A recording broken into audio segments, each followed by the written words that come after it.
मेरे साथ स्वर में स्वर मिलाकर समवेत स्वर में 3 बार ओंकार का नाद करेंगे। दोनों हाथ परस्पर जोड़ लें। लंबे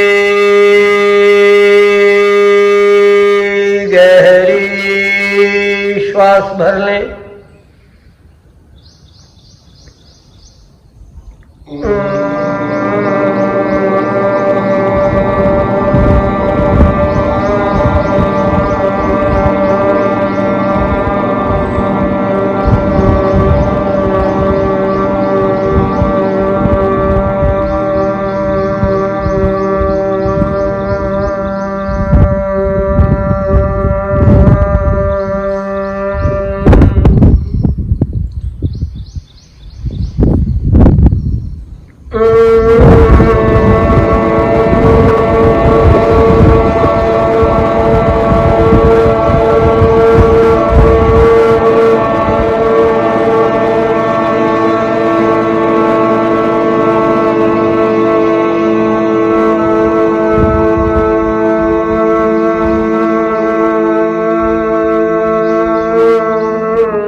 अपने सत्र का आज अंतिम दिवस है और ये 15 दिन आपके लिए क्या मूल्य रखते हैं और क्या आप इससे पा सके, इसको आप बेहतर विश्लेषण कर सकोगे। और अभ्यास के दौरान अभ्यास के विषय को लेकर के या समग्र योग के सिद्धांत के विषय को लेकर के किसी भी तरह की कोई आपके मन में जिज्ञासा हो, कोई प्रश्न हो, तो अपन प्रयत्न करेंगे कि उसका समाधान हो जाएगा। क्योंकि किसी भी रास्ते पर चलना शुरू करो तो रास्ता असंदिग्ध होना चाहिए, उसमें संदेह की गुंजाइश नहीं रहनी चाहिए। तब आत्मविश्वास प्रबल रहेगा और तब यात्रा सफल होगी और मंजिल तक पहुंचने की गारंटी रहेगी। तो इसलिए मन में किसी भी तरह का संदेह रख के मत चलना। ये विषय अपने लिए हो सकता है आप में से कुछ लोगों के लिए बिल्कुल नया हो, सुन बहुत रखा होगा, क्योंकि प्राणायाम का पिछले 2 दशक में प्रचार प्रसार तो खूब हुआ है। तो ये नाम अब पहले कभी केवल योग यानी कि आदमी केवल आसन को ही मानता था कि जो कुछ है बस आसन करते हुए किसी को देखा मतलब वो योग कर रहा है, या योगी कोई है तो मतलब वो आसन कर रहा है। पर धीरे धीरे लोगों की समझ अब जैसे जैसे योग का प्रचार प्रसार बढ़ता जा रहा है, समझ भी परिपक्व होती जा रही है और इसके मामले में धीरे धीरे भ्रांतियां भी दूर हो रही हैं। पर नई नई भ्रांतियां पैदा भी हो रही हैं।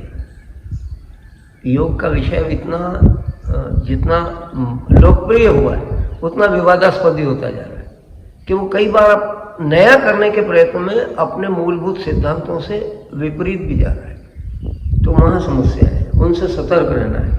अगर योग के परिणाम पाना चाहते हैं तो योग को योग के तरीके से ही करना सीखना पड़ेगा। एक specific way of physical practices से, इसको अपन कहें कि स्पेसिफिक वे, जिसके अपने सुनिश्चित लक्ष्य हैं। उन लक्ष्य को प्राप्त करने के लिए अब हम नाम तो योग का लेते हैं और योग के नाम पे पता नहीं क्या क्या करते हैं और फिर उम्मीद ये करते हैं कि परिणाम आएंगे। तो अक्सर लोग निराश इस वजह से होते हैं कि वो कर तो कुछ और रहे होते हैं और उम्मीद करते हैं कि हमको योग से कोई फायदा नहीं हुआ, बेकार है कुछ। तो वो सारी निराशा का एकमात्र कारण ये कि वो स्वयं भ्रमित है, ठीक ठीक रास्ता पता नहीं है, गलत रास्ते पर चल रहे हैं और उम्मीद कर रहे हैं कि हमको सही परिणाम मिले, तो इसलिए नहीं मिलते। तो इसलिए आपका पूरा शेष जीवन योगमय बीते और योग को उसके वास्तविक अर्थों में जान करके, वास्तविक मर्म को पहचान करके फिर आप योग को अपने लिए करो। स्वांतः सुखाय, स्वयं के सुख के लिए करो तो निश्चित फलीभूत हो जाएगा। तो सही क्या है ऐसी बात है योग के बारे में? अब अगर योग की अपन बात करें तो योग तो जैसे आप प्रश्न उठा था कि प्राणायाम का क्रम बाद में आता है, तो अक्सर सबसे पहली तो भ्रांति यहीं से शुरू होती है योग के विषय में कि योग को योग का सबसे पहला जो परिचय दिया इस दुनिया को, आधुनिक योग को, वो दिया महर्षि पतंजलि ने। वास्तव में तो पतंजलि के पूर्व भी वेदों में ये बिखरा हुआ है ज्ञान। समग्र वेदों में योग का पूरा विज्ञान भरा पड़ा है, लेकिन पतंजलि वो पहले संपादक हुए जिन्होंने योग के सारे ज्ञान को संकलित किया है और विधिवत प्रस्तुत किया, और वो प्रस्तुतिकरण इतना परफेक्ट, आप कल्पना करो हजारों साल हो गए आज महर्षि पतंजलि को अपना ये दर्शन शास्त्र लिखे हुए। ये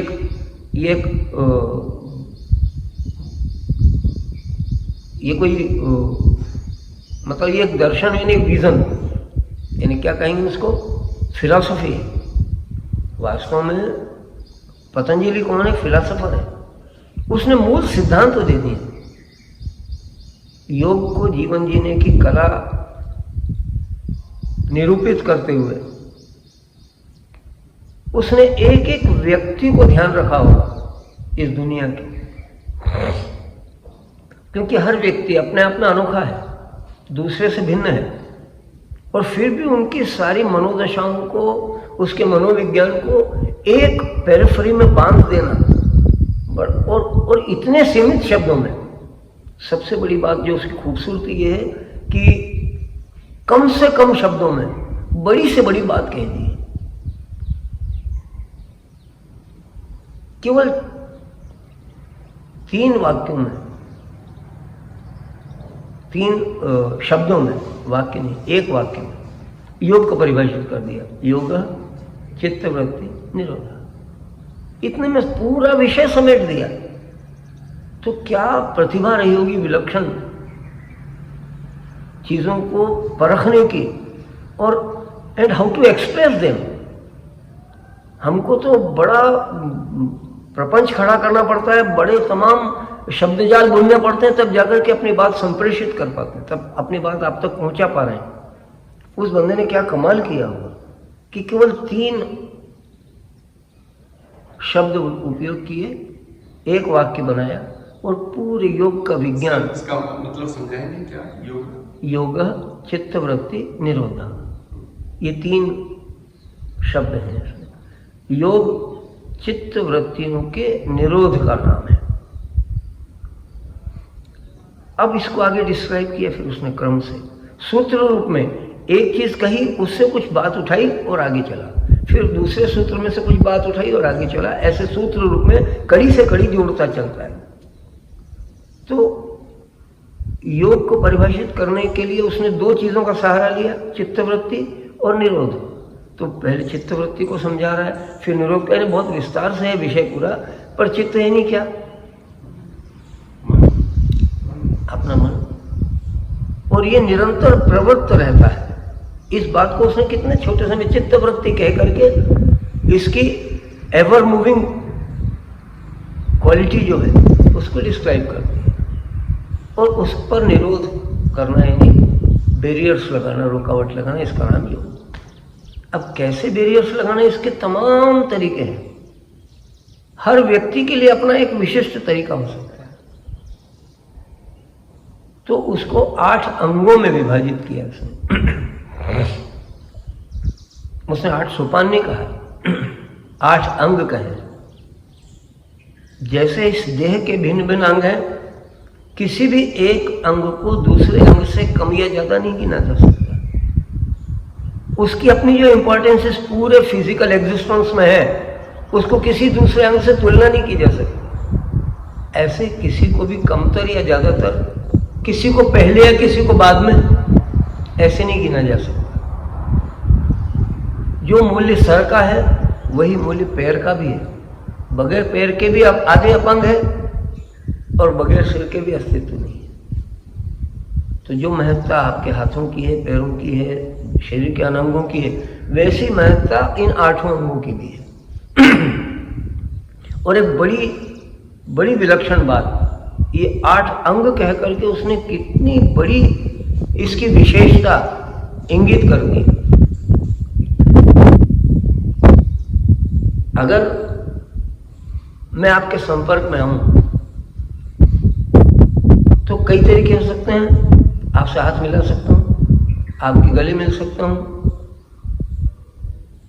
इन सबको, या आपके चरण छू सकता हूं। इन सबसे मैं आपके संपर्क में आया। योग के संपर्क में आने के लिए जरूरी नहीं है कि आप आसन से ही शुरुआत करो, आप प्राणायाम से भी शुरुआत कर सकते हो, क्योंकि एक सर्कल पे, परिधि पे मौजूद है सारा उपक्रम। ऐसा कोई नियम नहीं है कि यही सीखना आप और इसकी ब्यूटी ये है कि अगर मैं आपके संपर्क में आया हूं तो केवल अकेले आपके हाथ से संपर्क है मेरा। अगर मैंने हाथ मिलाया तो ऐसा नहीं है, मेरी नजरें भी आपसे मिली है, मेरे भाव भी आपसे जुड़ रहे हैं। तो समग्र व्यक्तित्व आपका मेरे व्यक्तित्व के संपर्क में आया। ये विलक्षण बात है योग की। अगर मैंने आसन से शुरुआत की, एक उदाहरण ले लो छोटा सा, कि मैंने आसन से शुरुआत की, तो ये बहुत स्थूल, प्रारंभिक और बड़ी साधारण सी दिखने वाली प्रक्रिया, दिखने वाली बड़ी साधारण सी, लेकिन आसन को परिभाषित करते समय उन्होंने 2-3 बातें जो बहुत महत्वपूर्ण कही हैं, वो कैसे परिणाम करती है। स्थिर सुखम आसनम। आसन प्रक्रिया का नाम नहीं है, आसन स्थिति का नाम है। इट्स लिटिल बिट स्टेज, ऐसी अवस्था जिसमें आप निर्द्वंद रहो, कंफर्टेबल, प्लीजिंग और स्थिर रहो। एक अवस्था जिसमें आप विद प्लीजर स्थिर रहो। तो ये एक मेंटल स्टेज है, प्लीजिंग होना एक मेंटल स्टेज है। तो प्लीजिंग कब होंगे? जब कंफर्टेबल होंगे, और कंफर्टेबल तब होंगे जब इफर्टलेस होंगे। जब तक इफर्टफुल हो, कंफर्टफुल नहीं हो सकते। इफर्टलेस होना यानी, अब आप समझो आसन कर रहे हो, तो आसन करते समय आप तो कुछ तो मसल्स को स्ट्रेच करोगे, कुछ को कॉन्ट्रैक्ट करोगे, वो तो एफर्ट होते ही है। उस इफर्ट को विड्रॉ करना सीखना पड़ता है। How to withdraw that effort. उन्होंने बहुत अच्छा, मतलब जब ये कहा कि स्थिर सुखम आसनम, तो दूसरी बात उन्होंने कह दी कि प्रयत्न शैथिल्यम अनंत समापत्तिभ्याम। ये सुख की अनुभूति कब आएगी? जब प्रयत्न शैथिल्यम, आपको इफर्ट करना पड़ा, ये पता है ना उसको भी, उसने किया है आसन तब लिख रहा है। बगैर किए लिख रहा होता, केवल लेखक होता तो भावनाओं से कुछ भी लिख देता हो। तो प्रैक्टिकल करके देखा उसने कि एफर्ट करना पड़ता है पर्टिकुलर आसन की स्थिति बनाने के लिए। तो उसने क्या कहा? प्रयत्न शैथिल्यम, जो प्रयत्न किया है उसको शिथिल करना, टू विड्रॉ द इफर्ट। और कितना इफर्टलेस हो जाना है? प्रयत्न शैथिल्यम अनंत समापत्तिभ्याम। अनंत यानी infinite, the only infinite element is God. उसके अलावा और कोई अनंत नहीं है। जिसका कभी अंत न होता हो वही अनंत है ना। अनंत समापत्तिभ्याम, अनंत से एकाकार हो जाना। यहीं से ईश्वर के मिलन की बात कर ली। अभी आपने योग शुरू ही किया है, आसन सीखना शुरू किया। वो कह रहा है पहला आसन जब आप लगा रहे हो, आप जो मांसपेशियों पर खिंचाव तो ना बुला रहे हो, ये आपको इफर्ट फुल कर रहा है, इसको इफर्ट को विड्रॉ करो और इतना विड्रॉ कर लो, इतना विड्रॉ कर लो, इतना प्लीजिंग हो जाए कि आपकी चित्त वृत्ति अनंत में समा जाए।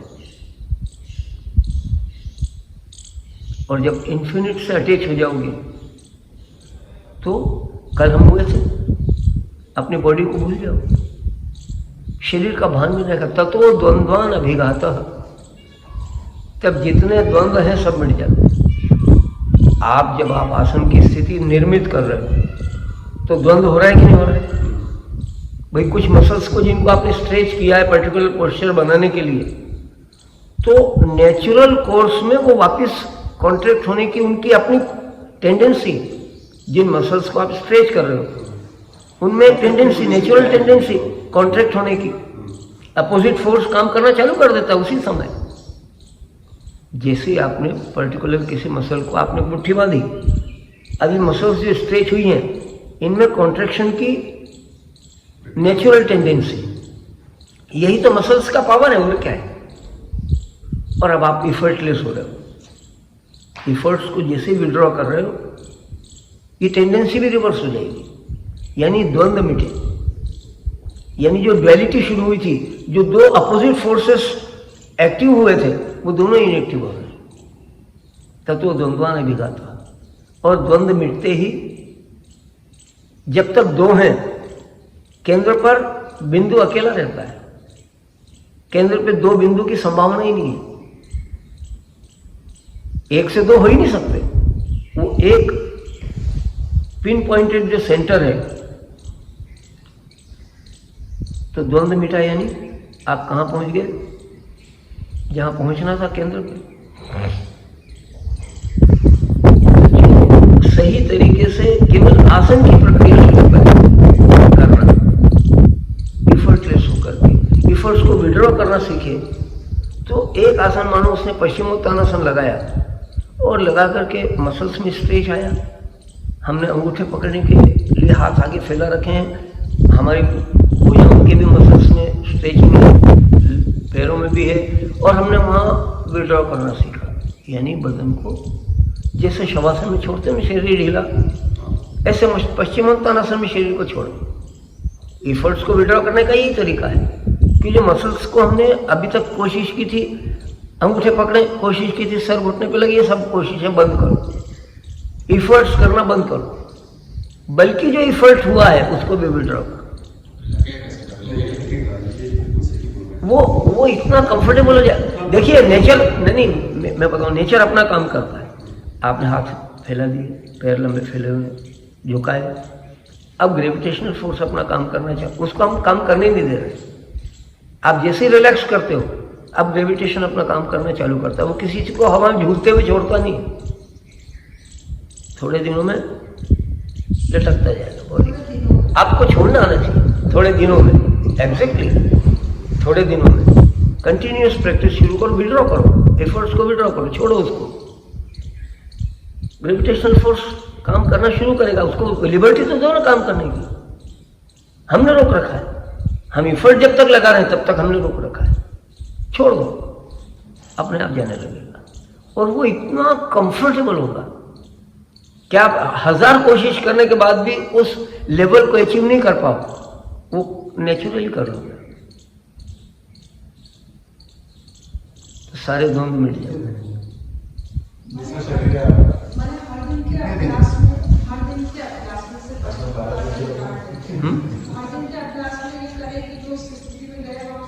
वहाँ छोड़, और कितना एफर्टलेस हो सकते हो, कितना एफर्ट्स को विड्रॉ कर सकते हो, कितना उसमें कंफर्ट फील कर सकते हो। नहीं, वो जैसे आपने बताया ना, दोनों के बीच जो बंद है, हाँ, आपके एफर्ट में और जो उसका अपोजिट रिएक्शन होता है, वो अगर बैलेंस हो जाता है, then you are comfortable. Yes, तो हमको दोनों को बैलेंस करना ना, दोनों जो अपोजिट फोर्सेस हैं हाँ, उनको बैलेंस करना, वो द्वंद्व समाप्त करना है। बस द्वंद्व मिटा, आप कंफर्ट जोन में आ गए, तो कंफर्टेबल ही करना। तो ये लेकिन कैसे सेलेक्ट करें आसन? तो कोई से भी जो आपको करना हो, आप पोस्चर के डिफरेंस से आपके एटीट्यूड में कोई फर्क नहीं आना चाहिए। This is the attitude. आप कोई सा भी आसन करो, कर सकते हैं, जैसे कि आपने प्राणायाम का कहा, हम्म। वो सेलेक्ट करें जो आपकी शरीर की- हाँ बिल्कुल, आप अपनी फिजिकल रिक्वायरमेंट, अपनी मेंटल स्टेज, इन सबको ध्यान रखते हुए अपने अपने लिए जो अनुकूल है अपन सिलेक्ट कर लो। फिर जरूरी नहीं है कि कोई कठिन से कठिन आसन भी अगर कोई कर रहा है तो उससे आकर्षित होने की जरूरत नहीं। हम सरल से सरल आसन करें पर परफेक्टली करें और उसी पर टारगेट। मैंने पिछले कई सालों में सिवाय पद्मासन के दूसरा आसन ही नहीं किया। मुझे याद नहीं, कभी कभार कुछ किसी को सिखाना हो वो कर लिया, बात अलग है, पर उसमें भी मेरा स्ट्रेस यही रहता है कि हम चौहान जी के साथ कई बार जब ये लोग खड़ा कर देते हैं जबरदस्ती, हम लोग सूर्य नमस्कार करते हैं, तब हमारी एक साइकिल में 45 मिनट लगते हैं। हाँ, ये दो बात तो 1 मिनट में करके 1 मिनट में 45 करने में हमारी एक साइकिल में 45 मिनट लगता है। साथ किया तो 15 मिनट लगनी चाहिए। तो कंफर्ट आने लगता है। हाँ, हर आसन में वो कंफर्ट अगर आ जाएगा तो उसका परिणाम आपके पूरे जीवन शैली पर पड़ेगा। It will change your attitude in your life too. ये काम केवल आप अपने लिए उस उतनी देर भर के लिए नहीं कर रहे हो जितनी देर आसन कर रहे हो। ये आपकी प्रवृत्ति बन जाएगी कि आप हर काम को अब इफर्टलेसली करने की आदत पड़ जाएगी। ये हर काम को प्लीजिंग एटीट्यूड से करने की आदत। और ऐसा अगर हो गया तो क्या कमाल होगा आपके जीवन में। और ऐसा करके प्रत्याहार धारणा ध्यान की बात तो बहुत दूर है, हम यम नियम को भी स्वयं अधिग्रहित कर लेते हैं, खुद एक्वायर करते हो आप उस कंडीशन, क्योंकि जीवन में सेटिस्फेक्शन आने लगता है। अब कंपटीशन नहीं है, पहले कंपटीशन थी, द्वंद्व था, अब हमने सरेंडर कर दिया। ईश्वर प्रणिधान यहां से शुरू हो जाएगा। सरेंडर करना सीख लिया, एक बार फिजिकल लेवल पे सरेंडर करना सीख लिया तो मेंटल लेवल पे सरेंडर की प्रवृत्ति आ जाएगी। तो कंपटीशन खत्म हुई जीवन में। अब किसी से कोई प्रतिस्पर्धा नहीं है, आप अपने मौज के लिए, अपने आनंद के लिए, अपने सुख के लिए जीवन जी रहे हो, किसी के कंपटीशन में नहीं। कितनी सारी समस्याएं खत्म हो जाएगी आपकी जीवन की, लाइफ कितनी प्लीजिंग हो जाएगी। आपने किया क्या, केवल एटीट्यूड चेंज किया बस आसन करने का। तो योगासन केवल फिजिकल एक्सरसाइज मात्र नहीं है,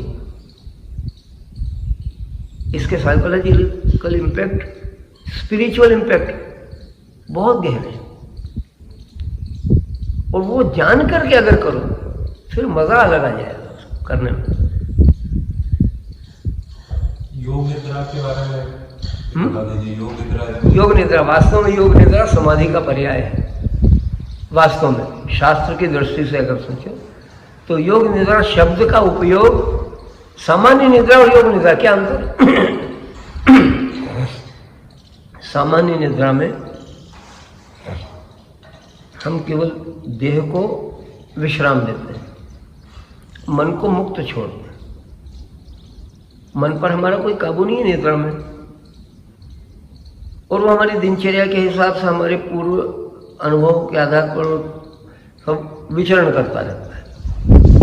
और उस विचरण से विश्रांति पाने के लिए उस समग्र निद्रा काल में थोड़ी देर के लिए वो ठहरता भी है।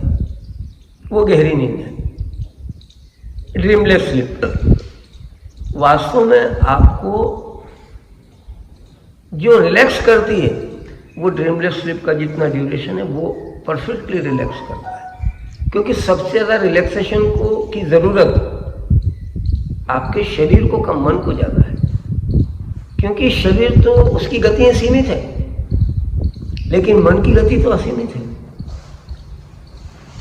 शरीर को तो विश्राम के अवकाश हैं, मन को तो नींद में भी विश्राम का अवकाश नहीं, वो वहाँ भी दौड़ रहा है। तो उसको वो जो अवकाश का समय मिला वो फिर अगले 24 घंटे फिर दौड़ते रहने के लिए एनर्जाइज कर देता है, शक्तिशाली कर देता है। तो ये सामान्य निद्रा है, पर योग निद्रा विलक्षण है। योग निद्रा में शरीर और मन तो ठहरते ही हैं, पर निद्रा में जैसे चेतना नहीं रहती, धीरे धीरे आप चेतना का लेवल आपका, लुप्त हो जाता है। आप अचेत अवस्था में चले जाते हैं। जैसे योग निद्रा इसलिए विलक्षण है कि इसमें चेतना विस्तृत होती है। आप जागृत रहते हुए सोए हुए हो, सोते हुए जागृत हो,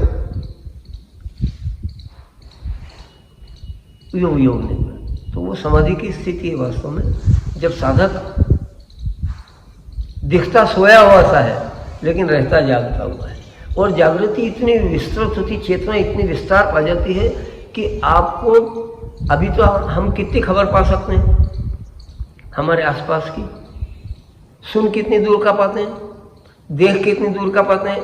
इन सारी पांचों ज्ञानेंद्रियों की अपनी अपनी सीमा है, अपनी पेरिफेरी। उसके आगे का विजन आपके लिए पॉसिबल नहीं, उसके आगे का शब्द आपके लिए सुनना संभव नहीं, उसके आगे की गंध आप ग्रहण नहीं कर सकते। समाधि में गया हुआ साधक ये सारी पेरिफेरीज उसके लिए टूट जाती है। वो चेतना कितनी विस्तृत होती है कि ब्रह्मांड तक, कि उसको यहां बैठे बैठे पूरे ब्रह्मांड में क्या क्या गतिविधियां चल रही है उसका बोध होने लगे। वास्तव में वो समाधि की स्थिति है, वो है योग निद्रा, सच्ची योग निद्रा। अब हम जो करते हैं अक्सर योग निद्रा के नाम पे, वो शवासन का ही विस्तृत स्वरूप है, विकसित स्वरूप है, कि थोड़ा और गहरे में जाए। शवासन में हम शरीर को और मन को शिथिल करते हैं, तो योग निद्रा के समय थोड़ा ज़्यादा लंबा अंतराल और थोड़ी सी हिप्नोटिक सजेशंस आपको साथ में देते चलते हैं, ताकि आप सम्मोहित होकर के मन को विश्राम दे सको। सम्मोहन की क्रिया है वो वास्तव में, कि आपके मन को सम्मोहित किया निर्देशों पर नींद नहीं आनी चाहिए। नींद नहीं आनी चाहिए। नींद आई मतलब मन चला गया आपके अनुशासन से बाहर। तो इसीलिए तो वो हिप्नोटिक सजेशंस क्यों देते रहते हैं, कंटिन्यूअस कमेंट्री चलती रहती। क्यों चलती रहती? कमेंट्री में गैप अगर आ गया तो नींद आ जाएगी। इसका भी शिविर करते हैं आप ना साथ में, करते हैं वो कितने दिन का शिविर? नहीं, वो हम वास्तव में योग निद्रा के नाम पे आपको जो कुछ भी कराएंगे वो शवासन ही होगा। शवासन का थोड़ा सा विस्तृत स्वरूप है, 30-40 मिनट लगातार आपके साथ हम इंटरेक्ट करते रहते हैं। आपको करना कुछ नहीं रहता है, केवल सुनना है और भाव करना है वैसा। 1-2 दिन उसका भी कुछ कर ले, वो रिकॉर्ड हो जाएगा। हाँ मतलब अभी चल रहा है तो फ्लो में कर ले उसको, 2-3 दिन अगर हो जाए तो बड़ी अच्छी बात है। कर ले कभी भी। लेकिन फिर वो बात नहीं है कि शवासन नहीं कराएंगे तो योग निद्रा कैसे करेंगे? योग निद्रा समाधि की स्थिति है, वो मतलब होने वाली चीज है। वो समाधि की स्थिति है। वो प्राप्त, मैंने कहा प्रत्याहार तक आपका प्रयत्न है। योग के मार्ग में अगर आपको प्रयत्नशील, आपके प्रयत्न कहाँ तक जरूरी हैं, तो वो केवल प्रत्याहार तक, अपनी प्रवृत्तियों को बहिर्मुखी से अंतर्मुखी करना, वहाँ तक आपकी भूमिका है। उसके बाद आपके करने लायक कुछ भी नहीं। फिर तो जैसे जैसे संस्कार परिपक्व होते जाए, आपका अभ्यास पक्का होता जाए, वो प्रत्याहारी धारणा में बदलेगा, धारणा ध्यान में और ध्यान समाधि में रूपांतरण होता है। फिर एक्टिव पोर्शन नहीं है इसका। ये सब अपने आप होने वाली प्रक्रिया है, घटित होता है। ध्यान किया नहीं जा सकता, ध्यान घटित होता है। जो लोग ध्यान करने की चेष्टा करते हैं वो सब वहाँ तक केवल प्रत्याहार ही है। बहुत सारी प्रक्रियाएं बना दी है लोगों ने अलग अलग तरह की, इस तरह से ऐसा ये करो, वो करो, वो करो, ऐसे बैठो, ऐसे ये विद्युत व्यवस्था करो, ऐसा संगीत का संयोजन करो, वो सब करो। उस सब से होगा क्या? केवल मन अंतर्मुख हो जाए, बस उतना ही तक आप कर सकते। भूमिका बना दी, उसके बाद तो फिर धारणा, ध्यान और समाधि स्वतः रूपांतरित हो गए। जैसे जैसे अभ्यास गहन होता जाएगा उसके लिए सतत अभ्यास की जरूरत है, और कोई उपाय नहीं, अभ्यास के सिवा और कोई उपाय नहीं। अभ्यास वैराग्याभ्याम तन निरोध, चित्त वृत्ति को निरुद्ध करने का एकमात्र उपाय अभ्यास और वैराग्य। तो वैराग्य उसकी मानसिक तैयारी और अभ्यास उसका फिजिकल एस्पेक्ट, दोनों जब संयुक्त होंगे तब अभ्यास परिपक्व होगा, तब चित्तवृत्ति निरुद्ध होगी, उसके बिना नहीं होगी। दूसरा तरीका है प्रच्छन्न विधारण, वो हमने सीख ही लिया है। सर ये विपासना क्या होती है, ये इससे कुछ अलग है या नहीं, ये बुद्ध ने प्रतिपादित किया था इस विज्ञान को, और गोयनका जी ने इसको अच्छा सा अलंकृत करके प्रचारित किया, और बहुत सफलतापूर्वक ये लोग काम कर रहे हैं। और उसमें भी कुछ नहीं, विपश्यना, हाँ, यानी अभी तक हम पश्यने नहीं देखना, अभी तक हम किधर देख रहे हैं पूरे जीवन भर, बाहर, अब अंतर की तरफ गए। उसके बहुत सारे उन्होंने विधियां विकसित कर रखी, पर येन के इन प्रकार ने अंदर जाना, हाँ, जो अपन ने भी कोशिश की, तो अपन ने भी विपश्यना का ही एक स्वरूप है, ये मान के चलो हाँ, वही मैंने कहा। कि अंदर जाना है। अंदर जाने के तरीके अलग अलग हो सकते हैं, पर मूल उद्देश्य यही है कि अंदर की यात्रा करना है, उसका नाम विपश्यना।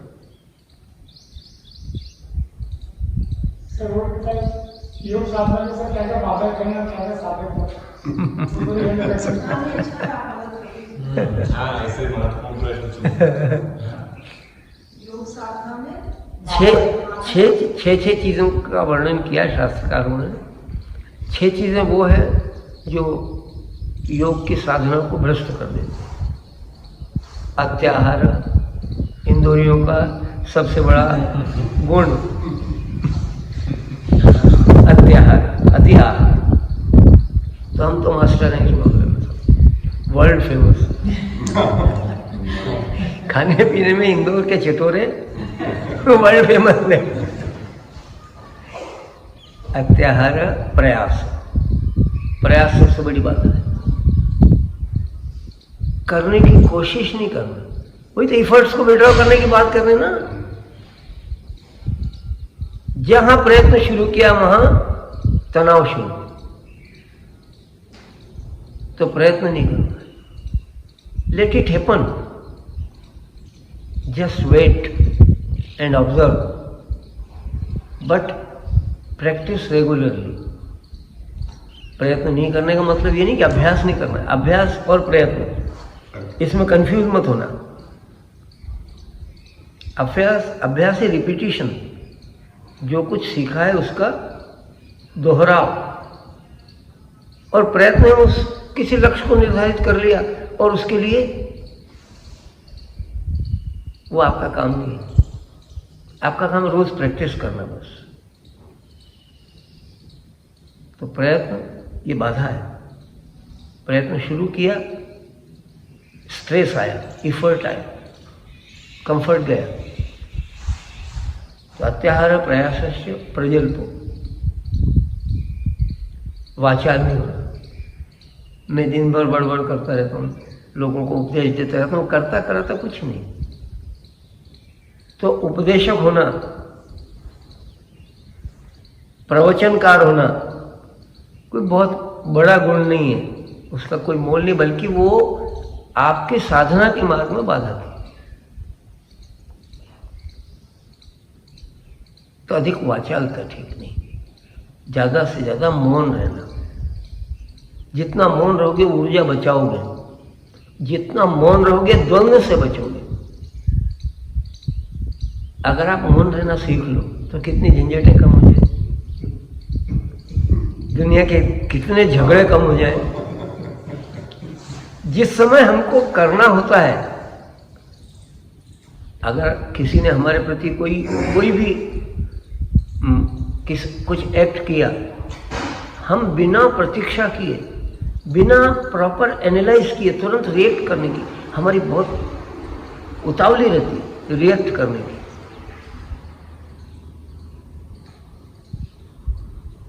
रिएक्ट करना बंद कर दो, मौन हो जाओ थोड़ी देर के लिए। किसी ने आपको कुछ भला बुरा कह दिया, थोड़ी देर के लिए मौन हो जाओ, कुछ भी मत बोलो, कोई प्रतिक्रिया मत दो, और थोड़ा सा ठंडे दिमाग से सोचो, अपने आप को उसकी जगह खड़ा कर दो। आधी समस्याएं तो केवल आपके इस छोटे से बदलाव से आ जाएगी। सभी के लिए वो इसीलिए पहले उठ के चली गई।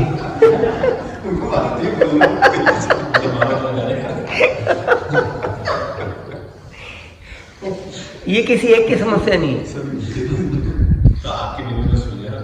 अगर मैं उनसे पूछूं तो आपके बारे में भी यही कहेंगे। तो जिसने सुन लिया समझ लिया वो तो सुखी हो ही गया ना कम से कम। बाकी दुख उनके जिम्मे, जो नहीं सुनेंगे नहीं समझेंगे वो दुखी होते रहेंगे जीवन भर, होने को। आप कुछ नहीं कर सकते, क्योंकि आप किसी को भी बदल नहीं सकते दुनिया में। कभी किसी को बदलने की चेष्टा करना मत, भूल के भी। किसी को नहीं बदल सकते आप, केवल अपने आप को। अगर कोई बदलाव ला सकते हो आप तो केवल अपने अंदर, दूसरे के अंदर बदलाव संभव ही नहीं है। क्योंकि जिस दिन भी बदलाव आएगा दूसरे में भी, तो वो खुद बदलेगा तो आएगा, आपके बदलने से नहीं आएगा, कभी भी नहीं आएगा। अत्याहार हो गया, प्रयास हो गए, प्रजल, हो गई। अत्याहार प्रयास प्रजल को नियमाग्रह, नियमों के प्रति दुराग्रह नहीं होना। यहां भी बड़ी समस्याएं हैं हमारे व्यवहारिक जीवन में। कोई एक नियम अपने जीवन के लिए बना लिया, तो नियम इतने कड़े बना लिए कि हमारा सामान्य जीवन ही प्रभावित होने लगा। तो नियम के लिए हम नहीं है, हमारे लिए नियम। तो नियमों के प्रति लचीलापन, लचीलापन का मतलब ये नहीं कि अनुशासन ही हो। नियम किस लिए बनाते हैं? जीवन अनुशासित हो, लेकिन अनुशासन इतना लचीला हो कि वो जीवन के सामान्य प्रवाह को नहीं रोके। इसलिए नियमों के प्रति दुराग्रह नहीं कि रोज मैं तो ठंडे पानी से ही नहाऊंगा, एक नियम ले लिया। अब बर्फीली सर्दियां पड़ रही है, रजाई हटाने की हिम्मत नहीं हो रही है, और आपको ठंडे पानी से नहाना है।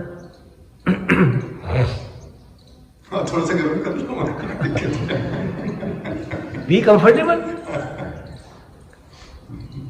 कि नहीं, मैं तो रोज सुबह 4 बजे उठता हूँ तो उठ ही जाऊंगा। अब रात को 2 बजे सोए हो, बाहर से आए हो सफर से, 4 बजे रोज उठना ही है सुबह। ये जो पकड़ है, दुराग्रह नहीं होना कि आज तो एकादशी है तो आज व्रत करेंगे।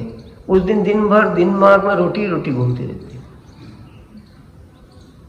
जिस दिन नहीं खाने को, उस दिन भूख भी लगी हुई है, तो ये दुराग्रह नहीं।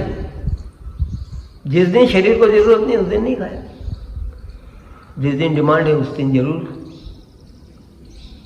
तो दुराग्रह नियमों के प्रति नहीं होना। और जनसंग परित्याग, और लोल्यम, लोल्यम यानी चंचलता। चंचलता तो छोड़नी पड़ेगी, और चंचलता मन का स्वाभाविक गुण है, इसलिए मन को ही आपको काबू करना पड़ेगा। बार बार अनेक विषयों की तरफ भटकाता है। अगर आपको कोई भी एक, मान लो आपने एक टारगेट भी कोई फिक्स किया, कुछ काम करना है, जैसे आज का दिन भर का आपने कोई एक प्रोग्राम बना लिया कि मेरे को इतने इतने ये टारगेट्स आज अचीव करना है, ये सारे काम निपटाना है, आपने उसके लिए अपना प्लानिंग कर लिया। अब क्या होता है कि मन, कई चीज़ें इस पूरे दिनचर्या के दौर में हमारे सामने आती हैं, कुछ नए अवसर दिखते हैं, कुछ नए काम दिखते हैं, और मन बड़ा डामाडोल होता है। तो कई बार महत्वपूर्ण काम छोड़ करके हम किसी फिजूल के काम में लग जाते हैं। मन की चंचलता, अवसर छोड़ देते हैं। वो कई तरह से हमारे लिए हानिकारक भी होता है,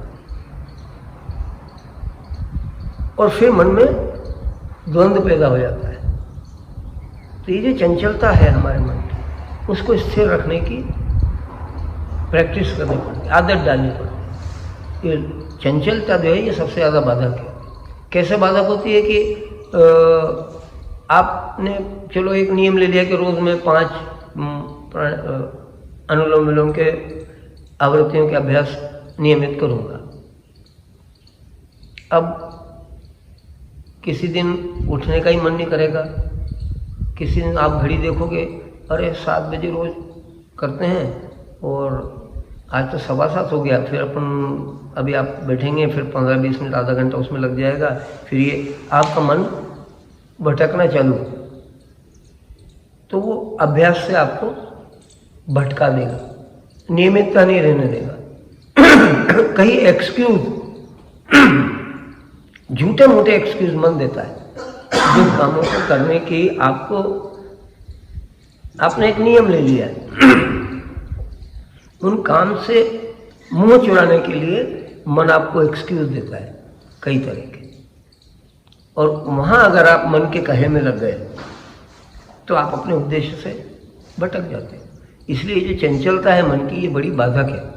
योग मार्ग में अभ्यास की नियमितता अनिवार्य है। उस नियमितता को रखने के लिए मन की चंचलता पर काबू रखना पड़ता है। और जनसंग परित्याग का आशय ये कि अपनी सोशल लाइफ को, सोशल जरूर रहो, सबसे मिलते जुलते रहो, लेकिन फिर भी बहुत ज़्यादा अटैचमेंट भी नहीं, डिटैचमेंट भी नहीं। जितना ज़्यादा अटैचमेंट होगा उतने ज़्यादा मन के लिए उतने ही झंझट खड़े होंगे। जितना डिटैचमेंट होगा वो भी समस्या है। न काहू से दोस्ती, न काहू से बैर। और ऐसे एटीट्यूड से अगर आप अपने दैनंदिन जीवन में भी लोगों से अगर व्यवहार करोगे तो निष्पक्ष व्यवहार कर पाओगे, और ऐसा निष्पक्ष व्यवहार आपको सदैव आपके दैनंदिन जीवन में भी विजय दिलाएगा हर काम में। तो इसलिए जनसंग परित्याग का आशय ये नहीं कि आप लोगों से मिलना जुलना बंद करो, लेकिन अपने मतलब कई लोगों का तो क्या दिन भर काम ही एक ही है, और कुछ काम नहीं तो इधर गए उधर गए, फला दोस्त को कॉल किया, बगैर किसी काम के कॉल कर रहे हैं। उल्टा वो परेशान हो रहा है कि यार ये फिजूल फालतू आदमी कभी भी उठा के फोन कर देता है हमको, हम किस काम में कहाँ है कहाँ नहीं है। अति सोशलिज्म, ये सोशल मीडिया ने थोड़ा इसको ज़्यादा ही विस्तार दे दिया। अभी ये स्थिति है कि घर में 2 लोग बैठे हैं दिन भर, उन दोनों को आपस में बात करने की फुर्सत नहीं है और दोनों मोबाइल पे लगे हुए। ये स्थिति है, तो कहाँ सोशल हो आप? तो ये जो जनसंग परित्याग का आशय ये है कि अपने संपर्कों को सीमित करना है। वहां अटैचमेंट और डिटैचमेंट कम करके सीमित करा जा सकता है कि लगाव भी अति में नहीं। क्या रे उससे बात किए बगैर आज पूरा दिन भर निकल गया और उसका कोई फ़ोन नहीं आया तो हम ही फ़ोन लगा लें, ऐसा जो एक मन में किसी के लिए भी हो उसको थोड़ा सा सीमित करो। ऐसे किसी के प्रति द्वेष भी नहीं कि ये क्यों सामने आ गया।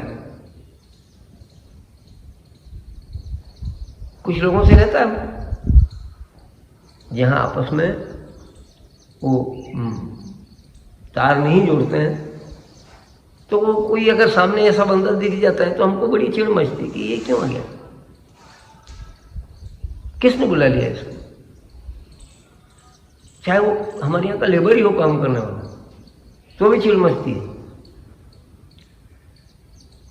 या कोई मिलने जुलने वाला। तो अपने संपर्कों को सीमित करो, जितना जरूरी है उतना, और मिलो सबसे पूरी सहृदयता से, लेकिन संबंधों में एक सेफ डिस्टेंस हमेशा मेंटेन करके चलो, क्योंकि सबसे ज़्यादा आघात वही पहुंचाएगा जो सबसे नज़दीक है, उसकी पहुंच सबसे निकट है आपके। सबसे ज़्यादा आघात वही पहुंचाता है जो आपके सबसे निकट है। दूर वाले को तो समय लगेगा आप तक पहुंचना। तो थोड़ा संबंधों में एक सेफ डिस्टेंस सबसे मेंटेन करके चलो, सबसे। इवन एक सेफ डिस्टेंस हस्बैंड वाइफ में भी, एक सेफ डिस्टेंस फादर और सन में भी, एक सेफ डिस्टेंस सारे। ये अगर आप मेंटेन करके चलोगे सभी नाते रिश्तों में, सभी दुनिया के लोगों में, तो आप सेफली मूव कर सकते हो पूरी लाइफ में। और तब फिर ये अटैचमेंट और डिटैचमेंट वाला मामला अपने आप रेगुलेट हो जाएगा। फिर एक एक के लिए परिभाषित करने की जरूरत नहीं, अलग अलग आपका एटीट्यूड वैसा हो जाएगा। मिले तो बहुत खुशी से मिले, और नहीं मिले तो महीनों नहीं मिले तो उसका कोई तनाव नहीं है। पर जब मिले तब पूरी आत्मीयता से मिले। तो ये है वास्तव में जनसंग परित्याग। ज़्यादा से ज़्यादा लोगों का मेलजोल जितना ज़्यादा बढ़ाओगे उतने प्रपंच बढ़ेंगे, उतने विवाद बढ़ेंगे, उतनी समस्याएं। जितने लोगों से ज़्यादा संपर्क में आते हो, नेताओं को क्यों समस्याएं ज़्यादा है? उनका तो दिन शुरू होता है, रात को जब अस्त होता तब तक समस्याओं का अंबार लगा हुआ है। तो ये उनकी समस्या ये है कि वो ज़्यादा से ज़्यादा लोगों के संपर्क में, तो हर एक अपनी समस्या उनको निश्चित साथ है। अगर साधना करनी है तो धीरे धीरे संपर्कों का घेरा छोटा करना। और सहायक उत्साह, अगर बगैर उत्साह के कोई काम शुरू किया तो पूरा होना ही नहीं। तो सबसे पहली ज़रूरत है उत्साह की।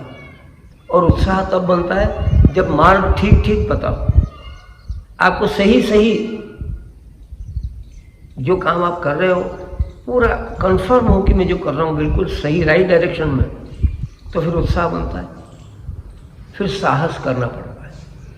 बगैर साहस के अकेला उत्साह भी काम का नहीं, क्योंकि हर्डल्स बहुत हैं, रुकावटें कई आएगी, बाधाएं कई आएगी, उनको पार करना होगा। तो दृढ़ निश्चयी हो गए, साहसी हो गए तो पार कर पाओ।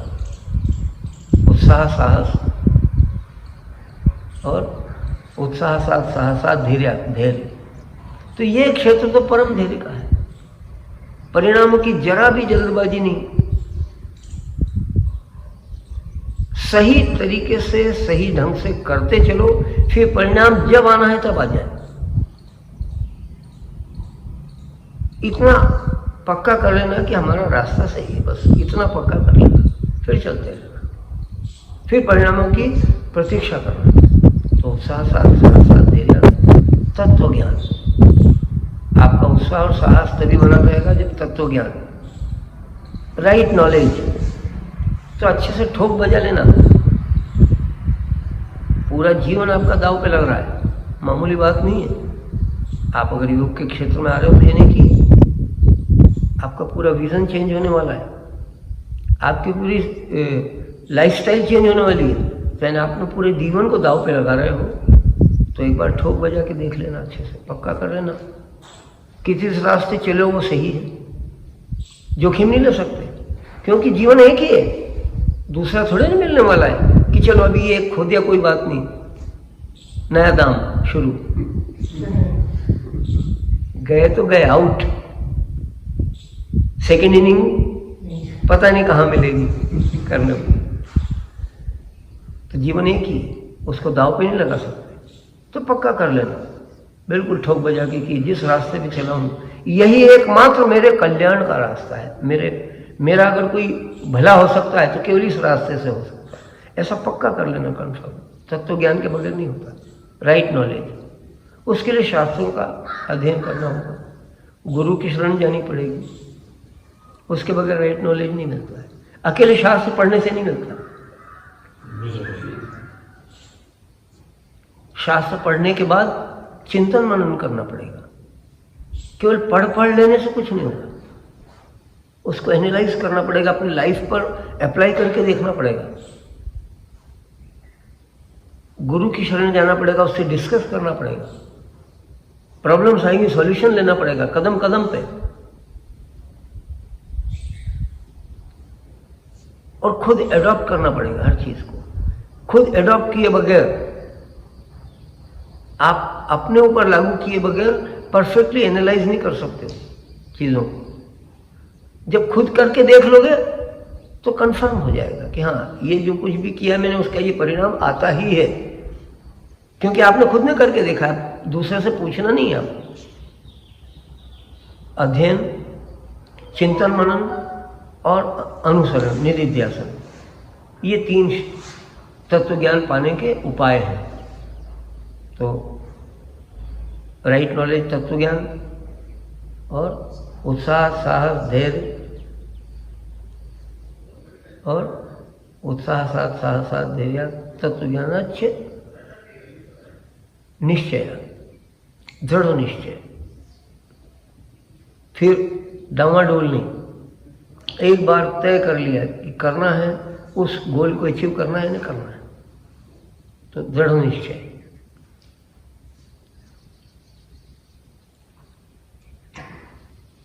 और अंतिम वही जनसंग परित्याग, फिर कह दिया उन्होंने कि ये सबसे बड़ी बाधा बनती है। जो हमारे आसपास के लोग हैं वही सबसे ज्यादा रास्ता रोकेंगे हमारा इस रास्ते पे जाने में। तो उनसे जितना सेफ डिस्टेंस मेंटेन करके अपनी लाइफ, तो ये बातें हैं जो हमको ध्यान रखनी है। योग निद्रा का तो क्या किया है? योग निद्रा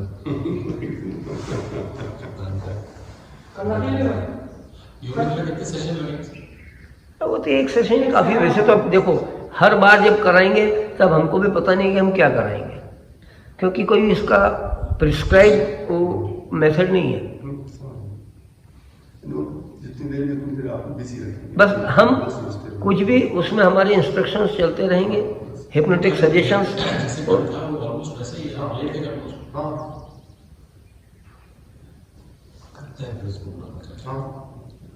अभी कर ले, अभी जितना बाकी चीजें और भी टेक्निकल किसी को पूछना प्राणायाम को लेके मेरे ख्याल से एक ये पता करना था कि रोज एक हफ्ते में कितने दिन प्राणायाम करना चाहिए, कितने समय तक करना चाहिए, या अगर आपके पास इतना समय है बस कौन से वाले प्राणायाम। आपके सवाल का जवाब आपने दे दिया आखिर में। सबसे पहले आप ये तय करो कि आप कितना समय रोज डिवोट कर सकते हो इसके लिए, पहले डिसाइड कर लो। नहीं, पर जैसे और उसको मैं डिसीजन इसलिए लेना चाहता हूँ कि नहीं, आपको कम से कम 30 मिनट करना चाहिए, तो टाइम हाँ, तो नहीं वो ये व्यक्ति पे निर्भर करेगा।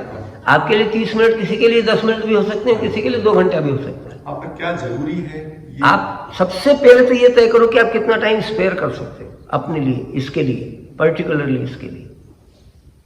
जैसे 30 मिनट अगर करना, अगर आपने 30 मिनट तय किए हैं तो 30 मिनट में अब आप सबसे पहले ये देखो कि मेरे लिए जरूरी क्या है, उपयोगी क्या है, कैसे मालूम? वो आपकी अपनी फिजिकल कंडीशंस पे। ये इसलिए व्यक्ति पे निर्भर करेगा। केवल स्पेसिफिक आपके लिए अगर मैं बात करूंगा तो केवल आप तक जनरल बात अगर अपन कर रहे हैं, तो आपको अपनी फिजिकल और मेंटल स्टेट को एनालाइज करना है, उस लिहाज से आपके लिए क्या जरूरी है। इस पूरे क्रम में हमने बहुत सी चीजें सीखी हाँ, जो शरीर के अलग अलग अंगों को प्रभावित करती है। अगर हमारे शरीर में किसी अंग में कोई डिफॉर्मिटी है तो हमको सबसे पहले उसी को टारगेट करना चाहिए, तो वो क्रिया जरूर करना है। अब हमने आधे घंटे का अगर समय तय किया है तो अनुलोम विलोम रोज करना है। हाँ जी, ये बिल्कुल एकदम हाँ, ये तो करने प्रारंभिक और आधारभूत है, तो अनुलोम विलोम तो रोज करना है। अगर एक आवृत्ति से भी शुरू करें तो कोई समस्या नहीं, कम से कम एक आवृत्ति, तो उससे कम तो हो नहीं सकता। अगर समय पर्याप्त आप दे रहे हो और आधे घंटे का जैसे आपने कहा है अपन लेके चले उदाहरण, तो 5 आवृत्ति अनुलोम विलोम की प्रतिदिन नियमित करने की तो निश्चय ये उतना करना ही है। फिर जो क्रिया आपके शरीर और मन की अवस्था के अनुसार जरूरी है उसको जरूर करो, उसके नेक्स्ट लेवल पर। फिर ऑप्शन रखो अब समय अगर बच जाता है तो 1 या 2 क्रिया कोई सी भी रोज बदल बदल के करो, रोज बदल बदल। और फिर महीने में 1 दिन सभी करो, सब कर लो, हाँ, ठीक, उस दिन पूरा पूरा करो, उतना टाइम स्पेयर कर लो। हाँ कभी, हाँ ठीक, बस। ये बिल्कुल सही। सर अगर क्लासिकल सिंगिंग स्टार्ट करें तो उसमें क्या सांस लंबी टूट जाती है, तो उसके लिए क्या गले के लिए और सांस को स्थिर रखने के गले की तो ठीक है, वो तो वोकल कार्ड को प्रभावित करती है, उज्जाई प्राणायाम सबसे बढ़िया है ना। पर लॉन्ग एंड डीप ब्रीदिंग सबसे ज़्यादा इम्पोर्टेंट है इसके लिए। जो 4 मात्रा में श्वास करना हमने सीखा, वो लॉन्जिविटी बढ़ा देगा आपकी ब्रीदिंग की। जितनी लॉन्जिविटी बढ़ेगी उतना ही आपका आलाप दीर्घ लगेगा। वो जो काउंटिंग हमने बोली। 4 मात्रा में श्वास, पेट, सीना, कंधे, अच्छा वो उससे लंग्स की कैपेसिटी बढ़ेगी, तो उतना ही आपका एक्सलेशन प्रोग्राम होगा, उतना ही आलाप लंबा चलेगा।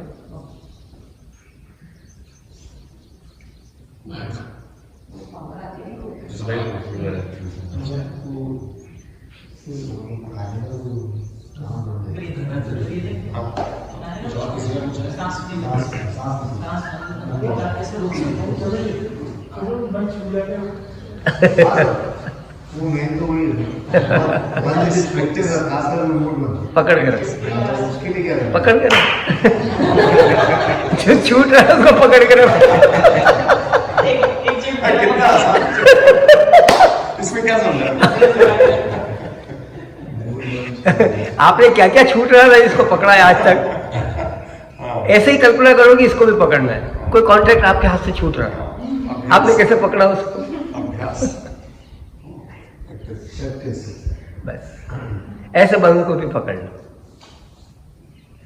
अभी हमने उतना अभ्यास नहीं किया कि वैसे प्रश्न उठे हैं, इसलिए बस ठीक है। थोड़ा करेंगे तब अभी वो लेवल नहीं है कि हम प्रश्न को अच्छा भी कर देंगे, क्योंकि वो तो अभी बताया आपने सुना ही अभी तो प्रैक्टिस कैसे करना है, प्रैक्टिस वास्तव में 15 दिन ये केवल इंट्रोडक्टरी रहते हैं, हाँ और कम से कम पूरी विधा का परिचय मिल जाता है, विजन क्लियर हो जाता है। अब आप भ्रमित नहीं होंगे आपको क्या करना है, क्यों करना है और कैसे करना है। इतना सवाल अगर इतने जवाब मिल गए तो फिर उसमें से कोई आपका सेकंड लेवल क्या नहीं होता है? नहीं, ऐसा अभी कुछ नहीं। इसके बाद सेकंड लेवल तो यही कि रोज यही प्रैक्टिस करते जाओ, दोहराते जाओ, दोहराते जाओ, दोहराते जाओ, नए नए अनुभव रोज संजोते जाओ। हाँ ऐसा कर सकते हैं कि ऐसा सेशन कुछ 15 दिन 20 दिन बाद अभ्यास के बाद, हाँ। तो उस वक्त प्रश्न भी होंगे, फिर योग निद्रा भी करते इसमें क्या समस्या आती है? कर बिल्कुल। हैं। महीने में 1 या 2 बार रिवीजन हो जाएगा वैसा। कोई भी गैप खत्म होता है इसमें बड़े लोग एक्सेप्ट हाँ उसके बाद भूल जाते हैं। आपका 1 महीने बाद समझा है, एक नहीं, वो एक ग्रुप बना दो। आपका कुछ ऐसे लोगों से पाला पड़ा है अभी के हम छोड़ते नहीं हैं। हम जैसे जिद्दी लोग हैं। हम जैसे जिद्दी लोग नहीं मिले होंगे। नहीं, वैसे ये काम जुनून का ही है। 100% अटेंडेंस है। क्या ऐसा जुनूनी लोग बगैर जुनून के इस क्षेत्र में तो कुछ भी नहीं पा सकते। 5 मन की स्थितियां बताई है शास्त्रों में, मूढ़, क्षिप्त, विक्षिप्त, एकाग्र और निरुद्ध। मूढ़ यानी मूर्ख, जिसको अपना भला बुरा नहीं समझता। भाई जो अपने भला बुरा समझता है वो तो सही वही करेगा ना जो उसके हित में है। तो ये मूर्खता हम पे भी हावी होती है कई बार। जब बॉटल का ढक्कन खोल रहे होते हैं तो ये मूर्खता ही हमारे ऊपर हावी होती है। ऐसा मत करो सर। हम अपना भला बुरा उस समय नहीं देखते, जबकि हमको मालूम है कि क्या भला क्या बुरा, फिर भी वो मूर्खता हमारे ऊपर हावी होती है। क्षिप्त, डेविएटेड माइंड, इधर जाऊं उधर जाऊं, ये करूं वो करूं, विकल्प सारे सामने हैं और निश्चय न कर पाए। ऐसी अवस्था भी कई बार होती है हमारी। हम बड़े कंफ्यूज रहते हैं, क्या करें क्या नहीं करें। ये क्षिप्त अवस्था, और इससे बेहतर अवस्था है विक्षिप्त अवस्था। विक्षिप्त किसको कहते हैं? तो जब तक विक्षिप्तता नहीं आएगी, जुनून नहीं आएगा, तब तक आप एकाग्र हो ही नहीं सकते। तो जैसे मेरे को इस बार IAS क्लियर करना है, तो जुनून, पागलपन, कुछ भी नहीं दिख रहा है। कौन सा क्लास? अरे IAS का मेरे को एग्जाम देना है, IPS का एग्जाम देना है, मैंने टारगेट बना लिया। उस समय उस विद्यार्थी के लिए कैसा जुनून, जो लोग सक्सेस हैं वो जुनून के बगैर सक्सेस नहीं होते हैं। तो ये विक्षिप्तता, अपने लक्ष्य के प्रति टोटल डिवोशन 100%, ये जुनून आए बगैर किसी भी रास्ते पे सफलता नहीं मिलती, किसी भी मार्ग पे। ये चित्त की एक अवस्था है ना, बाकी सब चीज़ों से कट ऑफ हो रहा है, वो एक ही चीज़ से अटैच है पूरी तरह। जब तक वो टारगेट पूरा फुलफिल नहीं होता तब तक वो इधर उधर डेविएट नहीं होता है, उसका इधर उधर डोलना बंद। अब पिक्चर देखने भी नहीं जाता, टीवी भी नहीं देखता है, दोस्तों से भी बात नहीं करता है, केवल स्टडी स्टडी स्टडी, दिन रात वही चल रहा है। ये विक्षिप्तता। ऐसे इस क्षेत्र में भी विक्षिप्तता चाहिए कि 2400 घंटे दिमाग में वही सब घूमता रहता है कि कैसे मैं उस गोल को अचीव कर लूँ। और जो विक्षिप्त हुआ वही एकाग्र हो सकता है। बगैर विक्षिप्तता के एकाग्रता आती नहीं, उससे उन्नत दशा है। और जो एकाग्र हुआ वही निरोध होगा, अन्यथा निरोध नहीं होगा। चित्तवृत्ति निरोध कैसे होगा? तो इन दशाओं से गुजरते हुए निरोध तक ले जाना। मन को काबू करना आसान नहीं है। बाकी सब चीजें छोड़नी पड़ेगी, देखिए जी। आप मत छोड़ो, छूटती जाए, ये स्वभाव में आ जाए। प्रयत्न नहीं करना। हाँ, छोड़ना यानी द्वंद्व है शुरू, आपने तो छूटना चाहिए। और मैं इसका एक प्रैक्टिकल एक्सपीरियंस कर चुका हूँ। आज से करीब करीब मेरा ख्याल है अपना जबरा कंपाउंड में जो शिविर लगा था लायंस डेन में, मेरा ख्याल 20 से 25 साल हो गए करीब करीब। उसमें एक सज्जन, नाम अभी तक याद मेरे को उनका, मुकेश महाजन, प्रभु की खूब कृपा थी उनके ऊपर। तो वो शरीक हुए, वो जैसा स्थूल काया वैसी ही उनकी मन की प्रवृत्ति भी। अच्छा। हाँ, और चूंकि वो अब मैं आलोचना नहीं कर रहा हूँ किसी के, पर जिस पारिवारिक परिवेश में थे वहाँ किसी तरह की वर्जनाएं नहीं थी, न खाने पीने की न किसी बात की, कोई रोक टोक नहीं, मतलब स्वतंत्र थे हर बात से। और शौकीन भी, शौकीन इतने कि एक छोटी सी क्वार्टर गाड़ी में रखी है हर समय। 5-6 दिन हुए होंगे शिविर चलते चलते। अच्छा, क्लासेस छूटने के बाद सबसे अंत में जाते थे, ये बड़ी उनकी रिमार्केबल बात थी। और सबसे पहले आते थे। तो 6ठा दिन होगा, आखिर में रुके वो, मैं चलने को हुआ तो बोले सर आपसे बात करनी है। भाई बोलो क्या बात करनी है? बोले सर मेरे घर में झगड़े हो रहे हैं। तो योग क्लास में आने की वजह से अगर झगड़े हो रहे हैं तो कल से मत आना, घर पहले देखो। बोले आप पूरी बात सुनो कि झगड़े क्यों हो रहे हैं। तो बोले हमारे यहाँ खाने पीने की कोई बंधन नहीं किसी तरह की। पिछले 6 दिनों में हमारे घर में एक भी नहीं आया, एक भी नहीं आया। अच्छा। जबकि नॉनवेज बड़े शौक से खाते हैं हम लोग, बड़े शौक से खाते हैं। और बमुश्किल कोई दिन ऐसा जाता होगा जब हमारे डाइनिंग टेबल पे नॉनवेज का कोई डिश नहीं हो, बमुश्किल। और ड्रिंकिंग मेरा पैशन है, शौक है, और बिल्डर हूँ। तो प्रभु ने पैसा भी खूब दिया है, तो जब मर्जी तब गाड़ी में इसीलिए रखी रहती है। पिछले 6 दिन में मैंने उसकी तरफ नज़र उठा के नहीं देखा।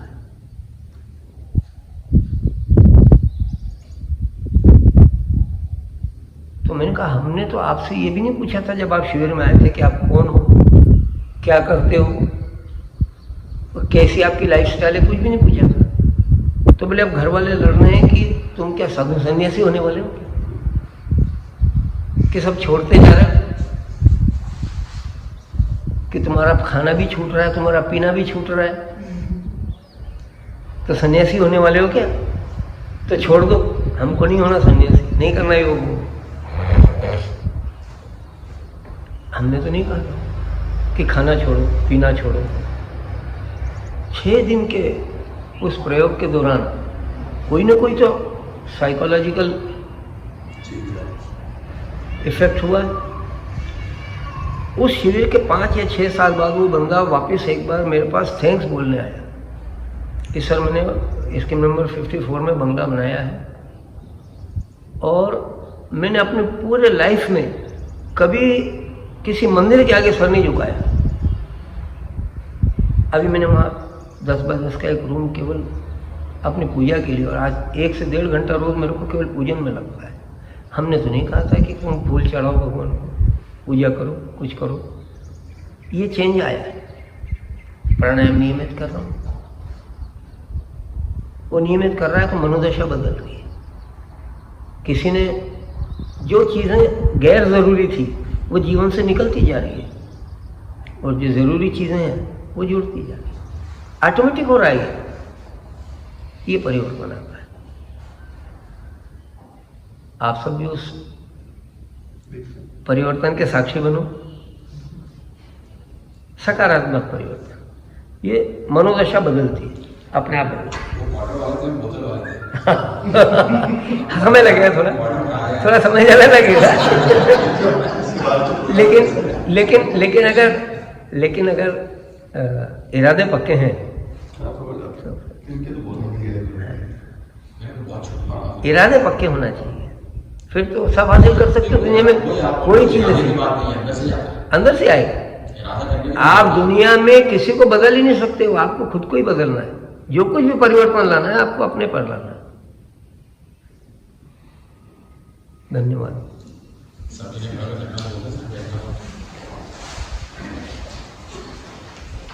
कोरोना का कुछ है कि बस जलनेती और कपालभाति, इससे बढ़िया कोई जलनेती नियमित कर ले, उसको कोई भय नहीं, कोरोना कोई भय नहीं, बिल्कुल एकदम। बहुत बहुत धन्यवाद। आप शब्दों में मदद से भी आप समझ सकते हैं कि बिल्कुल स्वीकार है आपका, सबका ये भाव स्वीकार है।